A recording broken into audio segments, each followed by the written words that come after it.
வாழ்க தமிழ். வணக்கம் ஆசிரியர் பெருமக்களே. ஆசிரியர் தகுதி தேர்வு எழுத இருக்கின்ற உங்கள் அனைவருக்கும் இனிய வாழ்த்துக்கள். வகுப்பு 7 கணிதம் தொகுதி 1 தொடர்ச்சி. கிமு 323க்கும் கிபி 1687க்கும் இடைப்பட்ட வருடங்கள் எத்தனை? இது ஒரு நல்ல கேள்வி. கிபியை மிகை முழுவாகவும் கிமுவை குறைமுழுவாகவும் கொண்டால் 1687 கழித்தல் அந்த 323க்கு -323 என்று போட்டுக்கொள்ள வேண்டும். ஏன்னால் கிமு எல்லாம் மைனஸ். இப்பொழுது இடைப்பட்ட வருடங்கள் அப்படிங்கிறதுனால நம்ம என்ன செய்யணும்னா அந்த 1687 -323 மைனஸ் இன்ட்டு மைனஸ் ப்ளஸ் ஆகிடும். 1687 + 323 2010 வருடங்கள் என்பதை மனதில் வைத்துக்கொள்ள வேண்டும். அடுத்து காஷ்மீர் ஒரு நாள் இரவின் வெப்பநிலை -5 டிகிரி செல்சியஸ். மறுநாள் வெப்பநிலை 9 டிகிரி செல்சியஸ் எனில் அதிகரித்த வெப்பநிலை எவ்வளோன்னு கேட்பாங்க. 9லேருந்து மைனஸ், அந்த வெப்பநிலை வந்து -5 டிகிரி செல்சியஸ். அதனால் 9 -5 அப்போ 9 + 5 ஆகிடும் அதிகரித்த வெப்பநிலை வந்து 14 டிகிரி செல்சியஸ். இது நுணுக்கமான ஒரு கேள்வி தான். அடுத்து ஒரு அணுவில் உள்ள புரோட்டான்கள் ப்ளஸ் எனவும் எலக்ட்ரான்கள் மைனஸ் எனவும் நியூட்ரான்கள் 0 எனவும் கொண்டால் கீழ்கண்ட அளவுகளை காண் அப்படின்னு கொடுத்துருப்பாங்க. 5 புரோட்டான்கள் 3 எலக்ட்ரான்கள் அப்படின்னு வச்சுங்க. அப்போ அந்த அணுவில் உள்ள எவ்வளோ அளவு இருக்கும் அப்படின்னு கேட்டிங்கன்னா 5 - 3 = 2 அப்படின்னு எழுத வேண்டும். அடுத்து 6 புரோட்டான்கள் 6 எலக்ட்ரான்கள் என்றால் 6 + 6 - 6 = 0. அடுத்தது 9 புரோட்டான்கள் 12 எலக்ட்ரான்கள் என்றால் 9 - 12 = -3. அடுத்தது டிகிரிக்கும் கெல்வின் வெப்பநிலைக்கும் உள்ள தொடர்பு என்ன அப்படின்னு அடுத்த கேள்வி. T degree Celsius T + 273 kelvin. 273 கூட்டணும், அதை மனசில் வச்சுங்க. அப்போ கெல்வினாக மாற்ற சொன்னாங்கன்னா -275ஓட -275 டிகிரி செல்சியஸ்ன்னு கொடுத்துருக்காங்க.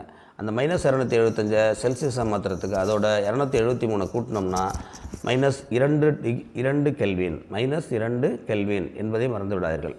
அடுத்து 45 அப்படின்னு கொடுத்துருப்பாங்க. இந்த 45 அப்படிங்கிறப்ப 45ஓட 273 கூட்டினா 318 டிகிரி கெல்வின் என்பதையும் நினைவில் வைத்துக் கொள்ளுங்கள். ஆக கெல்வினாக மாற்றுறதுக்கு 273 கூட்ட வேண்டும். அடுத்தது ஒரு வித்தியாசமான கணக்கு. இந்த கணக்கில் நிறைய பேர் தவறு பண்ணுவாங்க. இந்த கணக்கை நீங்கள் தனியாக போட்டு பார்த்தீங்கன்னா இந்த விடையை பார்க்காம இதை நம்ம எப்படி தீர்க்க வேண்டும் அப்படின்னு நீங்கள் போட்டு பாருங்கள். சரியான விடை நீங்கள் கண்டுபிடிச்சிட்டிங்கன்னா நிச்சயமாக நீங்கள் நல்ல தேர்ச்சி பெற்ற ஒரு முறையில் இருக்கீங்கன்னு அர்த்தம். என்னுடன் 2ஐ கூட்டுங்கள், 5ஆல் பெருக்குங்கள், அதிலிருந்து 10ஐ கழியுங்கள், அதனை 4ஆல் வகுத்தால் 15 கிடைக்கும் எனில் நான் யார்? இந்த நம்பர் ஒன்று பேசுகிற மாதிரி கொடுத்துருக்காங்க. இப்போ இதனோட ஈக்குவேஷன் பார்த்திங்கன்னா அந்த நம்பர் வந்து எக்ஸ்ன்னு வச்சுக்குவோம். எக்ஸோட 2ஐ கூட்டணும், பெருக்கல் 5 -10 வகுத்தல் 4 = 15 தான் கணக்கு. இதில் எதை முன்னாடி செய்யணும் அப்படிங்கிறது தான் ரொம்ப முக்கியமானது. நீங்களாம் இந்த ஈக்குவேஷன் வரைக்கும் நீங்கள் எழுதிக்கிட்டு நீங்கள் போட்டு பாருங்கள் விடை சரியாக வருதான்னு. அதுக்கப்புறம் சரியாக வரலன்னா நீங்கள் இதை பாருங்கள். இப்போ பார்த்திங்கன்னா முதல்ல என்ன சொல்லியிருக்காங்கனாக்கா இந்த 5ஆல் பெருக்க சொல்லியிருக்காங்க. x + 2 5ஆல் பெருக்க சொல்லியிருக்காங்கன்னு அர்த்தம். அதை 5 × x + 2 -4 /4 = 15. இதுதான் என்னுடைய அடுத்த ஸ்டெப்பு. 5 ப்ராக்கெட்டில் x + 2 ஏன்னா என்னோட 2ஐ கூட்டி பெருக்க சொல்லியிருக்காங்க. நிறைய பேர் என்ன பண்ணிடுவோன்னா எக்ஸோட 2ஐ கூட்டி எதையாவது ஒன்று மாற்றம் செஞ்சோம்னா விடை சரியாக வராது. இந்த /4ங்கிறது ஞாபகம் வச்சுக்கணும். =15னா குறுக்க பெருக்குனா அந்த 5x + 5ஆல் எக்ஸை பெருக்குனா 5x + I2 10 -10 = 4ஆல் குறுக்க பெருக்குனா 60. அப்போ இந்த -10 + 10 அடிபட்டு போயிடும். பாக்கி 5x = 60ன்னு வரும். therefore x = 60/5 விடை 12. அந்த எண் 12. இப்போ அந்த வெரிஃபை பண்ணி பார்த்தீங்கன்னா சரியாக வரும். 12 2 கூட்டினா 14, அப்புறம் அதுக்கப்புறம் பெருக்குனா 70, அதுக்கப்புறம் கழித்தல் 10, அப்புறம் வகுத்தல் 4 = சரியாக இந்த விடை 12 வந்துடும். இந்த கணக்கில் கொடுக்க 15 வந்துடும். அதனால் ஞாபகம் வச்சுங்க, இந்த கணக்கு ஒரு நுட்பமான கணக்கு. இதை இந்த வழியில் போட்டால் தான் சரியான விடை வரும். வேறு ஏதாவது மாற்றி பெருக்குனிங்கன்னா வராது. அதுக்கு தான் ப்ராக்கெட் போடுறோம். இந்த ப்ராக்கெட் // என்பதை மறந்துவிடாதீர்கள். இந்த கணக்கில் ஒரு பழ வணிகர் 30 ஆப்பிள்களையும் 50 மாதுளைகளையும் விற்கிறார். ஒரு ஆப்பிளில் ₹8 லாபமும் ஒரு மாதுளையில் ₹5 நட்டமும் ஏற்பட்டால் ஒட்டுமொத்த லாப நட்ட தொகைக்கான். இது ஒரு கஷ்டமான கணக்கு இல்லைன்னு தான் சொல்லணும். 30 ஆப்பிள் அப்படின்னு விற்கிறார். அதனால் 30 பெருக்கல் 8 = 240. 50 பெருக்கல் -5ன்னு வச்சுக்கணும் நஷ்டங்கிறதுனால, அது -250. அப்போ லாபமாக நஷ்டமானு பார்க்குறப்ப ரெண்டையும் கூட்டி பார்க்குறப்ப -10 வர்றதுனால அவருக்கு நஷ்டம் 10 ரூபா அப்படிங்கிறத ஞாபகம் வச்சுங்க. அடுத்த ஒரு கணக்கு, புத்தர் வந்து கிமு 363 பிறந்து கிமு 483 இறந்தார். அவர் கிமு 500 உயிருடன் இருந்தாரா? அவர் ஆயுட்காலம் எவ்வளவு அப்படிங்கிறத அந்த ஒரு இதை கொடுத்துருக்காங்க. அதனால் அந்த கணக்கை அப்படியே பார்த்தோம்னா அதுக்கு ஒரு என்கோடு போட்டோம்னா -563 நடுப்புற -500 அப்படிங்கிற கேள்வி கேட்டிருக்காங்க. உயிருடன் வாழ்ந்தாரா? அப்புறம் -483. -483க்கு இடதுபுறம் தான் -500 இருக்கும், அதுக்கு இடதுபுறம் தான் -63 இருக்கும். அப்போ இந்த மொத்தம் எத்தனை ஆண்டுகள் அப்படிங்கிறத கண்டுபிடிக்கிறதுக்கு என்ன செய்யணும்னா -563 அதுக்கப்புறம் அந்த -483 கழிக்கணும். -563 அதுக்கப்புறம் அந்த ஆண்டுகள் கண்டுபிடிக்கிறப்ப இந்த 483 கழிக்கிறப்ப என்ன ஆகுதுனாக்கா 3ல் 3 போச்சுன்னா 0, 6, 8, 16. அதனால் வந்து அந்த கழித்தல் என்பது இங்கே வந்து ப்ளஸ் ஆகிடுகிறது. அதனால் 80 ஆண்டுகள் அப்படின்னு நீங்கள் போடணும். 80 ஆண்டுகள். ஆண்டுகள் வந்து மைனஸில் வராதனால இங்கே நம்ம எத்தனை ஆண்டுகள்ங்கிறப்ப 80 ஆண்டுகள் வந்து உயிரோடு வாழ்ந்தார். அப்புறம் கிமு 500 வாழ்ந்தார் அப்படிங்கிறத எப்படி ப்ரூவ் பண்ணணும்னா 80 ஆண்டுகள் அப்படிங்கிறப்ப அந்த -563 இருக்கு இல்லைங்களா, -500 அப்படிங்கிறது அந்த இடைப்பட்ட இடத்துல தான் இருக்கும். -563 -483 484 480 அப்படியே வந்துருக்கிறப்ப -500 வந்து அதுக்கப்புறம் தான் -563. அப்போ -500ங்கிறது தான் ஒரு அந்த 500 வாழ்ந்தாரான்னு கேட்டிருக்காங்க. அதனால் வந்து அந்த இடைப்பட்ட இடத்துல இருக்கிறதுனால அவர் வந்து அப்போது உயிருடன் வாழ்ந்தார் அப்படின்னு நம்ம கிமு 560 உயிருடன் வாழ்ந்தார் என்பது ப்ரூஃப் ஆகிறது.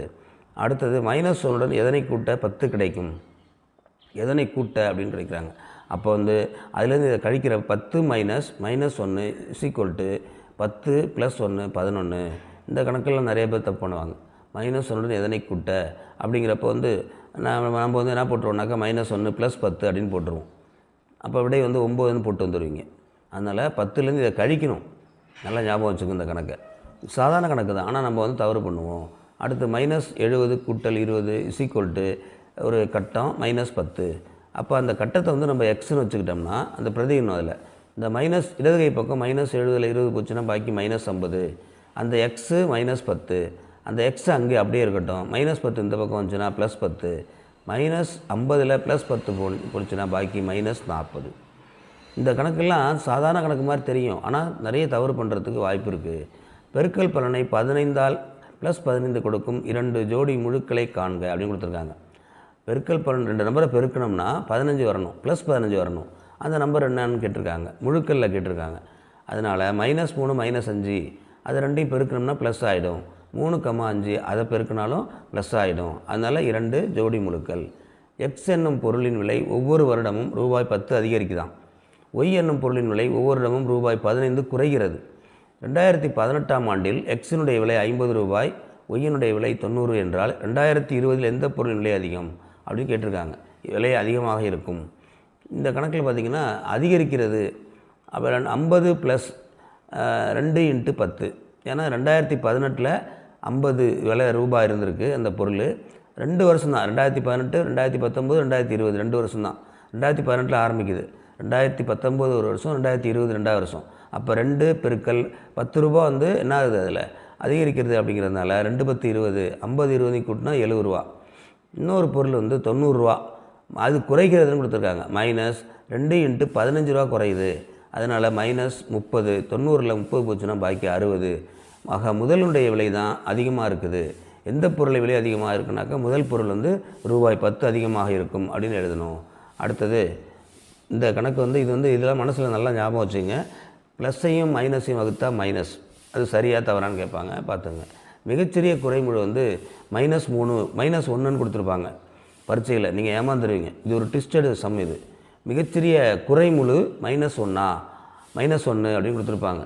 அதனால் மிகச்சிறிய குறைமுழு அது இல்லை, அது மிகப்பெரிய குறைமுழு அது. அதனால் தவறுன்னு எழுதிடணும். -1ன்னு கொடுத்தாங்கன்னா தவறுன்னு எழுதுங்க. இல்லை மிகச்சிறிய குறைமுழு எதுனாக்கா நம்ம வந்து இன்ஃபினிட்டி, அது கிடையாது, அதை நம்ம கண்டுபிடிக்க முடியாது. மிகப்பெரிய குறைமுழுன்னு கேட்டால் தான் -1 இருக்கும் அப்படிங்கிறத ஞாபகம் வச்சுங்க. கூடுதல் பூஜ்ஜியம் வருமாறு 10 ஜோடி ஓரிலக்க முழுக்களை எழுத முடியுமா? கூடுதல் வந்து 10 வரணும், 10 ஜோடி எழுதணும். நிறையா எழுதலாம். உதாரணமாக -1 + 1, -2 + 2, -3 + 3, -4 + 4, -5 + 5 அப்படியே எழுதிக்கிட்டே போகலாம். நிறைய எழுதலாம். அதில் -6 + 6, -7 + 7, -8 + 8, -9 + 9 வரைக்கும் எழுதுனா விடை வந்து என்ன ஆகிடும்? 0 வரும். அடுத்த கணக்கு P வந்து -15, Q வந்து 5 அப்படின்னு பிரதிக்கிட்டு P - Q வகுத்தல் P + Q கேட்டிருக்காங்க. P - Q வகுத்தல் P + Q. Pயை வந்து ஃபஸ்ட்டு பாருங்கள், -15 -5 வகுத்தல் -15 + 5. -15 -5 கூட்டினோம்னா ரெண்டும் ஒரே அடையாளமாக இருந்தால் ரெண்டையும் கூட்டணும். -20 வகுத்தல் -15 5 போச்சுன்னா -10, -20 -10 வகுத்தால் கிடைப்பது 2 அப்படிங்கிறத ஞாபகம் வச்சுங்க. அடுத்தது ஏயிலிருந்து M வரை முறையே 1லேருந்து 13 வரைக்கும் நம்பர் எடுக்க சொல்கிறாங்க. n என்பது 0வாம். O - Z = -1 to -11 அப்படின்னு கொடுத்துருக்காங்க. அதனால் அந்த வந்து 1 2 3 4 5 13 வரைக்கும் எழுதிட்டு அதுக்கு வந்து கீழே வந்து ABCDEFGHIKLMன்னு போட்டுங்க. M வரைக்கும் தான். n வந்து 0. அடுத்தது மறுபடியும் என்ன சொல்கிறாங்க? O வந்து எண்ணுக்கு அடுத்த நம்பர் ஓலேருந்து Z வரைக்கும் அவங்க என்ன நம்பர் கொடுக்க சொல்லியிருக்காங்க அப்படிங்கிறத பார்க்கணும். அதனால் -1லேருந்து -12 வரைக்கும் அந்த நம்பர் கொடுத்துருங்க. ஓலேருந்து n வந்து 0, ஓலேருந்து Z வரைக்கும் எழுதிடுங்க. -1 -2 -3ன்னு கொடுத்து -12 வரைக்கும் எழுதுங்க. அப்போ MATHS மேட்ச் அப்படிங்கிறதுக்கு என்ன விடைன்னு கேட்கணும். எம்முக்கு 13, ஏக்கு 1, டிக்கு -6, ஹச்சுக்கு வந்து +8, அடுத்தது எஸ் வந்து -5. தேர்ஃபோர் ப்ளஸ் எல்லாம் தனியாக கூட்டினா 13 ட்டு 21 22 கழித்தல் -11 = 11 வரும். அதுக்கப்புறம் யுவர் நேம் அப்படின்னு கொடுத்துருக்காங்க. யுவர் நேம்னா உங்கள் பேர் எழுதி நீங்கள் பாட்டு கணக்கு பார்த்துறாங்க.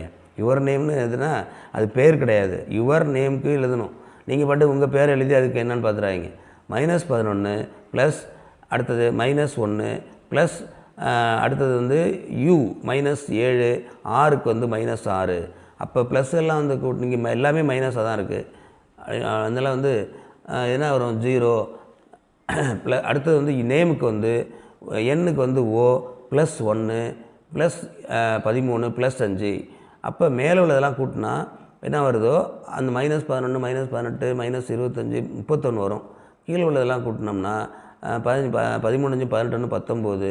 தேர்ஃபோர் அந்த விடை வந்து -22 + 11 = -11. அதனால் நல்லா ஞாபகம் வச்சுங்க. யுவர் நேம்ங்கிறதுக்கு உங்கள் பேர் எழுதி கூட்டிடுறாங்க. ஒய் என்ன, ஓ என்ன, யூ என்ன அப்படி பார்த்து கூட்டி போடுங்க. அடுத்தது நீர் தொட்டியினுடைய தற்போதைய நீரின் அளவு 2000 லிட்டர். இந்த கணக்கும் ஒரு டெஸ்ட் கணக்கு தான்.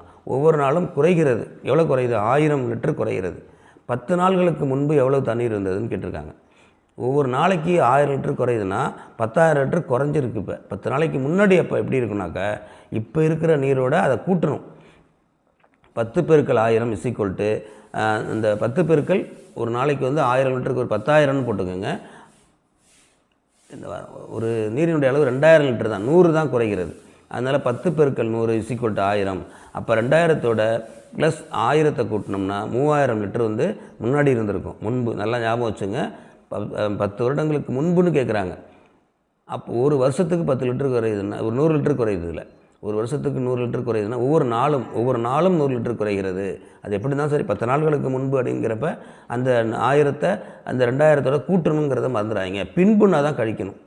நிறை நிரல் மூலைவிட்டங்களின் கூடுதல் சமம் எனில் XYZ கான் அப்படின்னு கொடுத்துருக்காங்க. இதில் நிறை கூட்டினாலும், அதாவது கிடைமட்டமாக கூட்டினாலும் சரி, செங்குத்தாக கூட்டினாலும் சரி, குறுக்க கூட்டினாலும், டயகனல் அதை கூட்டினாலும் ஒரே விடை தான் வரும். அதான் அந்த மாய சதுரம் அப்படின்னு சொல்கிறோம்.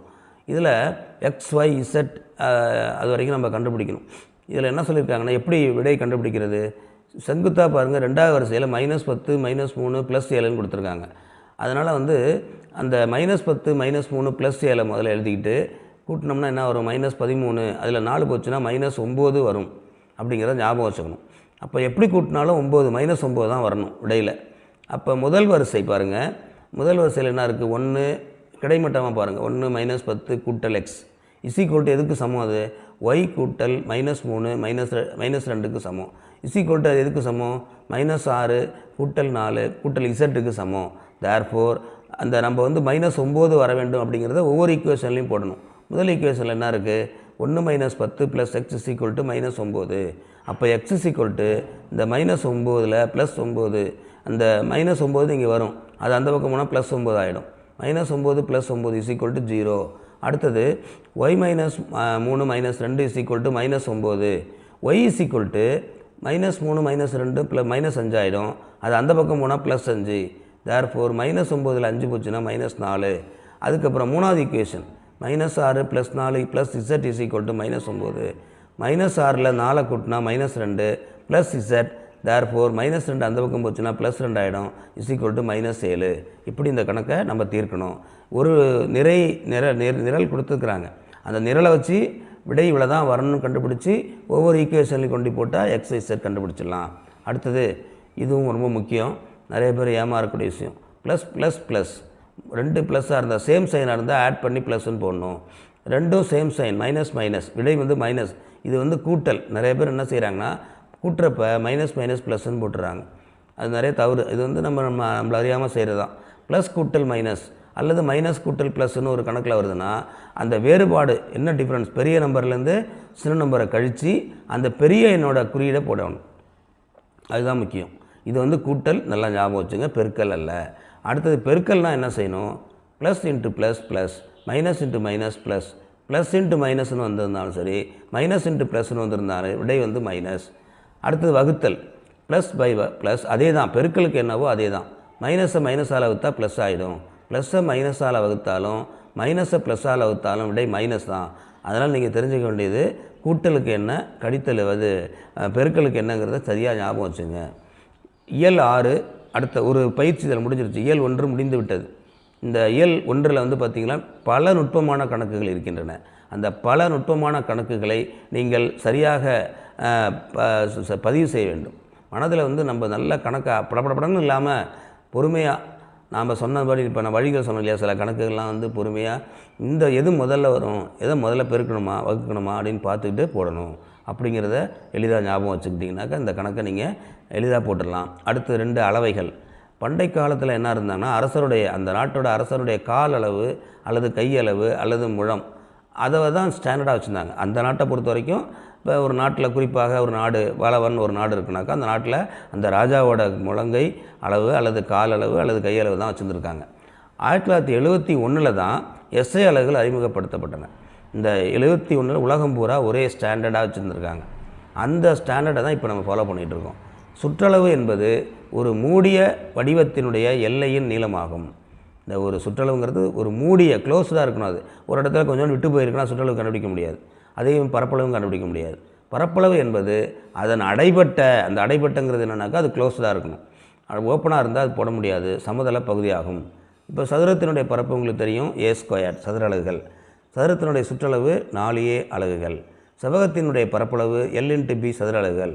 செவ்வகத்தினுடைய சுற்றளவு 2l+b அலகுகள்.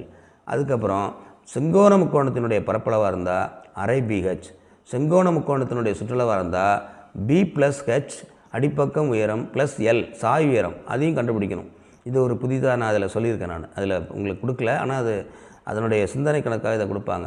b+ இப்போ பார்த்திங்கன்னா அப்போ வந்து இந்த ஹெச் வந்து செங்கோண முக்கோணத்தில் சமமாக தான் இருக்கும். இது எவ்வளோ நுட்பமான கணக்கு பாருங்கள். b+h+l 3 பக்கங்களையும் கூட்டுறோம். அதில் ஹெச்சும் பியும் ஒன்றா இருக்கும், ஏன்னா அது செங்கோண முக்கோணம். +l 2b+l இந்த சாய் உயரம். இந்த சாய் உயரம் கண்டுபிடிக்கிறதுக்கு என்ன செய்யணும்? ரூட் அந்த 2 அடிப்பக்கத்தையும் ஸ்கொயர்டையும் +h² கூட்டணும். அதை கூட்டி கண்டுபிடிக்கணும். அப்படிங்கிறத ஞாபகம் வச்சுக்கிட்டு போட்டிங்கன்னா செங்கோண முக்கோணத்தினுடைய சுற்றளவை கண்டுபிடிச்சிடலாம். இணைகரத்தின் பரப்பளவு, அதுக்கு ஃபார்முலா bh. சுற்றளவுக்கு வந்து 4 பக்கங்களுடைய கூடுதலையும் பார்க்கணும். இணைகரத்தினுடைய பரப்பளவு = 2 × செங்கோண முக்கோணத்தின் பரப்பளவுக்கு சமம். இணைகரத்தை குறுக்க ஒரு கோடு போட்டோம்னா டயகனலை அது 2 செங்கோண முக்கோணமாக மாறிடும். அப்போ 2 × செங்கோண முக்கோணம் அது செவ்வகம் இணைகரமாக மாறிவிடும். அந்த செவ்வகம் வந்து இணைகரம் அப்படின்னு சொல்லலாம். ஆனால் இணைகரம் செவ்வகம் ஆகாது. இது ஒரு நல்ல ஒரு கொஸ்டின். செவ்வகம் இணைகரம்னு சொல்லலாம், அதை செவ்வகத்தை இணைகரம்னு சொல்லலாம். ஆனால் இணைகரத்தை செவ்வகம்னு சொல்ல முடியாது. ஏன்னா அந்த நடுப்புற கிராஸ் பண்ணி மூலைவிட்டங்களுக்கு இடையில் கோணம் வந்து பார்த்திங்கன்னா 90 டிகிரியாக இருக்காது. அதனால் அடுத்தது இணைகரத்தின் பரப்பு சுற்றளவு கான் அப்படின்னு ஒரு கணக்கு கொடுத்துருக்காங்க. இணைகரத்தினுடைய பரப்பு சுற்றளவுன்னு கொடுத்துட்டு இந்த சாய்வாக இருக்கிறது 5 மேலே 15 அப்படின்னு கொடுத்துருக்காங்க. அப்போ வந்து இந்த பரப்பு சுற்றளவு கண்டுபிடிக்கணும். எதிர்ப்பக்கங்கள் சமம், அதனால் மேலே 15னா கீழேயும் 15 தான். அதை ரவுண்ட் பண்ணி காமிச்சிருக்கேன். இந்த பக்கம் 5னா ரைட் சைடும் 5 தான். இது வந்து இப்போ நம்ம சுற்றளவு ஈஸியாக கண்டுபிடிச்சிடலாம். அப்போ என்ன சுற்றளவு கண்டுபிடிக்கலாம்? 15 மேலே ஒரு 15 30, ரெண்டு பக்கமும் 5 5 30 10 40 சுற்றளவு கண்டுபிடிச்சிடலாம். இது எளிதாக = ரெண்டு எல்லாத்தையும் கூட்டி போட்டால் 40 அலகுகள் வந்துடும். ஆனால் பரப்பளவு கண்டுபிடிக்க ஃபார்முலா BH. அப்போ H வேணும். இந்த H எப்படி கண்டுபிடிக்கிறது அப்படிங்கிறதுக்கு குறுக்க டாட்டர் லைன் போட்டிருக்கேன் பாருங்கள். இந்த டாட்டர் லைனில் H வந்து 4ன்னு கொடுத்துருக்காங்க. இணைகரத்தினுடைய அந்த உயரமும் கொடுத்துருக்காங்க, செங்குத்து உயரமும். அந்த எங்கேருந்து கோடு போட்டு கீழே Xன்னு வச்சுக்கோங்க. அந்த Xன்னு வச்சோம்னா அப்போ சாய்வு உயரமாகிடும். அந்த 5ங்கிறது சாய்வு உயரமாக மாறிடும், 4ங்கிறது உயரமாக மாறிடும், Xங்கிறது அடிப்பக்கமாக இருக்கும். அதனால் அந்த முதல்ல அதை கண்டுபிடிக்கணும்.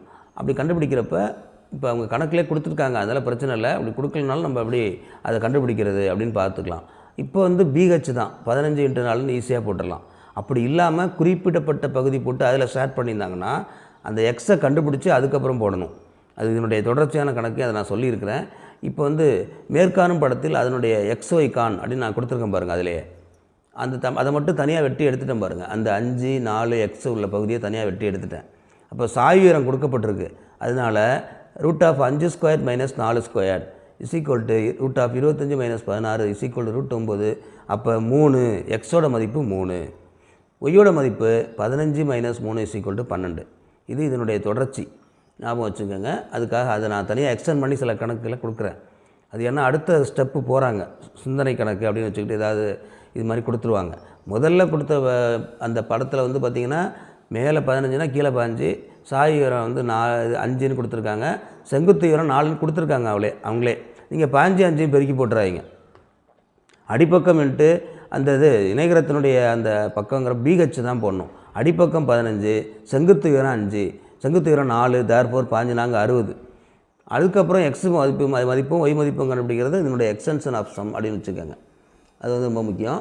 அடுத்தது ஒரு இணைகரத்தினுடைய அடுத்தடுத்த பக்கங்கள் முறையே 12 சென்டிமீட்டர் 9 சென்டிமீட்டர் எனில் சிறிய பக்கங்களுக்கு இடையே உள்ள தொலைவு 8 சென்டிமீட்டர் எனில் பெரிய பக்கங்களுக்கு இடையே உள்ள தொலைவு கான் அப்படின்னு கேட்டிருக்காங்க. அதாவது இணைகரத்தினுடைய அடுத்தடுத்த பக்கங்கள் 12 9, அந்த சின்ன பக்கத்துக்கு இடையே உள்ள 2 சின்ன பக்கம் அது 9க்கு இடையில் உள்ள தொலைவு வந்து 8ஆம், பெரிய பக்கத்துக்கு இடையே உள்ள தொலைவு கான் அப்படின்னு கேட்டிருக்காங்க. அதாவது கணக்கு என்னன்னாக்கா 12 9ங்கிறத குறிச்சிருக்கேன் பாருங்கள். 12 மேலே 9, செங்குத்து உயரம் வந்து 8 அப்படின்னு போட்டுங்க. இந்த செங்குத்து உயரம் 8ன்னு போட்டுட்டு இதில் வந்து பார்த்திங்கனாக்கா இந்த வலது கை பக்கம் 12 தான், இடது கை பக்கமும் என்னவாக இருக்கும் 12 தான். மேலே 9 கீழே 9, சிறிய பக்கங்களுக்கு இடையே உள்ள கோணம் அப்படின்னு சொல்லியிருக்காங்க. சிறிய பக்கங்களுக்கு இடையே உள்ள உயரம் வந்து மேலே 9 கீழே 9, அது ரெண்டும் இணைக்கக்கூடியது தான் 8 அப்படின்னு கொடுத்துருக்காங்க. ஆனால் நம்மளை என்ன கேட்டிருக்காங்கன்னா பெரிய பக்கங்களுக்கு இடையே உள்ள அந்த அளவை கேட்டிருக்காங்க. இப்போ படம் 2ல் பார்த்திங்கன்னா இந்த Xோட மதிப்பை நம்ம கண்டுபிடிச்சிடலாம். Xோட மதிப்பை வந்து கண்டுபிடிக்கிறதுக்கு இதில் வந்து கணக்கில் பார்த்திங்கன்னா நம்ம ஏற்கனவே எடுத்து கொடுத்துருந்தேன். எதுக்குனாக்கா அதை கண்டுபிடிக்கக்கூடிய மெத்தடு என்னென்னு 144 12² - 8² 144, அதில் 64 கழிச்சா √80, அது தனி. இது ஒன்று கேட்டாங்கன்னா தான் அடுத்து. ஆனால் கணக்கில் என்ன கேட்டிருக்காங்கன்னா அந்த பெரிய பக்கங்களுக்கு இடையே உள்ள தொலைவு கேட்டிருக்காங்க. மேலே 12 அப்படின்னு கீழே போட்டுக்கிறோம், கீழே 12, அங்கேருந்து ஒரு கோடு போடுறோம், அதுதான் H. இப்போ பாருங்கள், இந்த H கண்டுபிடிக்கிறதுக்கு என்ன செய்யணும்னா இதில் வந்து BH எதுக்கு சமமாக இருக்கும்? BH என்பது இணைகரத்தினுடைய பரப்பளவுக்கு சமமாக இருக்கும்.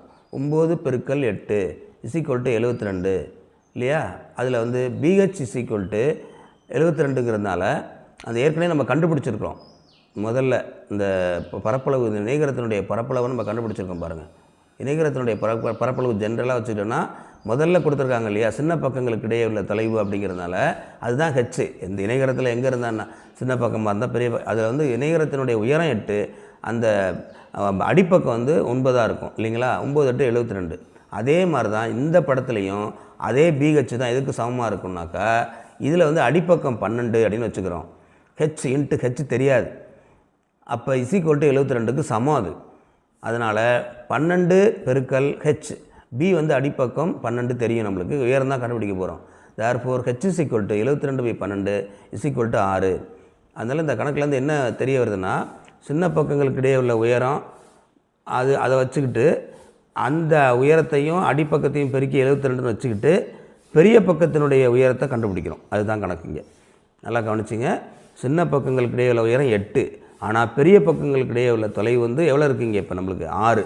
ஏன்னா முதல்ல BH அதில் வந்து பாருங்கள் அடிப்பக்கம் 9, உயரம் வந்து எவ்வளோ கொடுத்துருந்தாங்கனாக்கா அந்த இதில் வந்து உயரம் வந்து எவ்வளோ கொடுத்துருந்தாங்க 8ன்னு கொடுத்துருந்தாங்க. 9 × 8 72. இப்போ பெரிய பக்கங்களுக்கு இடையில உயரம் வந்து நம்ம 6ன்னு கண்டுபிடிச்சிருக்கிறோம். அப்போ 12 × 6 72. எப்படி இருந்தாலும் இணைகரத்தினுடைய பரப்பளவு வந்து சமமாக தான் இருக்கணும். அடுத்தது, ஒரு இணைகரத்தின் அடிப்பக்கமானது அதன் உயரத்தை போல் 3 மடங்கு பரப்பு 192 சென்டிமீட்டரில் அடிப்பக்கம் உயரம் கான் அப்படின்னு கொடுத்துருக்காங்க. இப்போ இதுக்கு படம் வரைஞ்சால் அடிப்பக்கம் உயரத்தை போல் 3 மடங்கு H உயரம்னு வச்சுங்க, அடிப்பக்கம் B.